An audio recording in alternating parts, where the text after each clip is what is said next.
মাত্র 11 টাকা পরিশ্রমিক নিয়ে অরিজিৎ কোন গান গেয়েছিলেন জানেন? অরিজিৎ নিজেকে সবসময় টাইমলাইটের বাইরে রাখতেই বেশি স্বচ্ছন্দ বোধ করেন। তারকাখ্যাতি থাকলেও তিনি যেন পাশের বাড়ির সাধারণ একজন মানুষ। ক্যামেরার ঝলকানিতে খুব একটা ধরা দেন না, বরং গান নিয়েই থাকতেই বেশি পছন্দ করেন। হয়তো এই কারণেই তাকে ঘিরে চর্চা, গসিপ বা বিতর্কের সংখ্যাও তুলনামূলকভাবে অনেক কম। তবুও গান যখন অরিজিতের কণ্ঠে ওঠে, তখন তা যেন সোনায় মোড়া সুর। বছরের পর বছর হিটের পর হিট দিয়ে গানের দুনিয়ায় একছত্র রাজত্ব করে যাচ্ছেন তিনি। তার কনসার্ট মানেই টিকিটের জন্য হাহাকার। হাজার হাজার টাকা দিয়েও অনেকে টিকিট পান না। তবুও ব্যক্তি জীবনে সেই একই সাদামাটা মানুষ অরিজিৎ। এত কিছুর মাঝেও একটি কথা জানেন কি?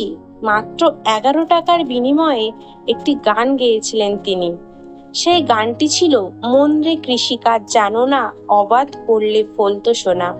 রামপ্রসাদ সেনের লেখা এই গম্ভীর অথচ গভীর অর্থবহ গানটি প্রথম গেয়েছিলেন মানব জমিন সিনেমার জন্য। পরে একবার কলকাতার এক কনসার্টে এই গানটি গাইতে গাইতে নিজেই শোনান সেই অভিজ্ঞতার কথা। গানটি সম্পর্কে বলতে গিয়ে অরিজিৎ বলেন, এই গান শুনলে মনে হয় যেন নিজেকেই ধমক দিচ্ছি, বা যেন রামপ্রসাদ বাবুই বকছেন। এমন অকপট মন্তব্যে শ্রোতার মন ছুঁয়ে গেছিল। যদিও গানটি গাওয়ার পর কিছু বিতর্কও জন্ম নিয়েছিল। কথিত আছে বিশিষ্ট সঙ্গীত শিল্পী শ্রীকুমার চট্টোপাধ্যায়, যিনি রামকুমার চট্টোপাধ্যায়ের পুত্র, তিনি অরিজিতের এই প্রয়াসে খানিক বিরক্তই হয়েছিলেন। তবুও গানের প্রতি অরিজিতের ভালোবাসা বা বিনয়ী স্বভাব বারবার সামনে চলে আসে। 11 টাকার বিনিময়ে সেই গান গাওয়াটা নিছক একটি সংখ্যা নয়, বরং তার সরল ও নিঃস্বার্থ জীবন দর্শনের প্রতিফলন। হাজার হাজার ভক্তের সামনে দাঁড়িয়ে তিনি একাধিকবার বলেছেন, সত্যি তো কিছুই জানলাম না।